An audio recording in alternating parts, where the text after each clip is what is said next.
starting point for making disciples is to engage the culture and community with the gospel of Christ. Luke 15 records 3 parables that are pertinent to how we engage our culture and community. The first one is a story about a lost coin. Then Jesus tells a story about lost sheep. And finally, a story about a lost son. We know that as the parable of the prodigal son. But what's important is that we see what prompted Jesus to tell these parables or these stories. He didn't just tell stories in a vacuum. There was a reason he responded with the story.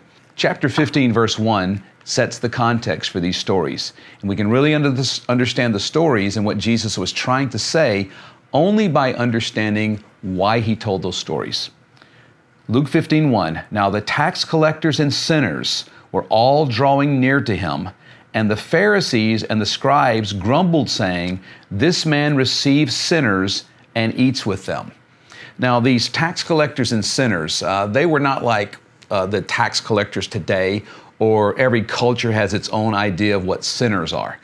In that world, a tax collector was someone who was Jewish and had compromised and collaborated with the pagan Romans, someone who had sort of left the faith or left his own convictions.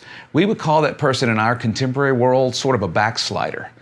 That was a tax collector. A sinner was not someone who was out doing whatever our culture would think was a bad thing, but a sinner was someone who didn't grow up Jewish, someone from a Greek or a different type of pagan background who didn't know any better. And so what happens, Jesus is hanging out with what we would call today backsliders and unchurched people. People who knew better, those were the tax collectors, and people who didn't know right from wrong, those were what we see as sinners here. Jesus is hanging out with these kind of people. He's eating with them. He's befriending them. And then the Pharisees and the scribes, those are the religious leaders. Those are the people who knew Scripture. Those are the people who were, the society saw them as the most pious and most righteous and most religious people of all. They took exception to the kind of people Jesus was hanging out with. And so in order to explain to these religious leaders why he was hanging out with sinners and tax collectors, Jesus tells 3 stories.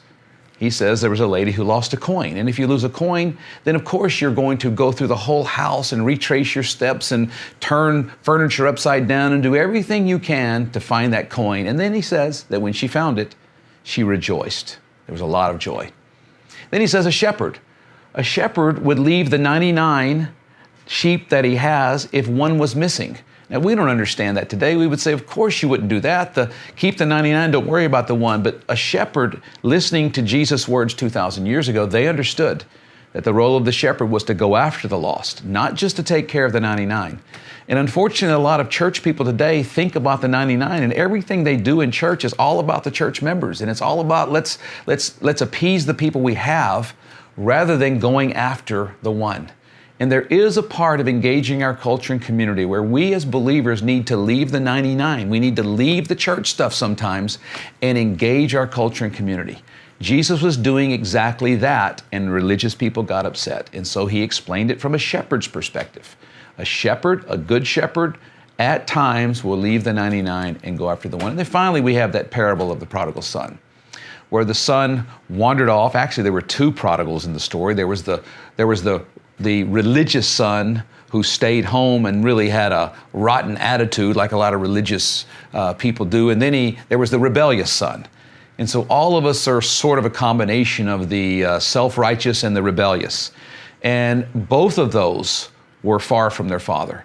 The rebellious son, we all know about him. But when he turned to come home, his father ran after him, and there was rejoicing, and there was a big party. But the other son was alienated because of this, and he was not coming and enjoying the celebration. And the Scripture tells us in that parable that the father went after him. The father liked leaving the 99 and going after the one, and he went after the self-righteous son.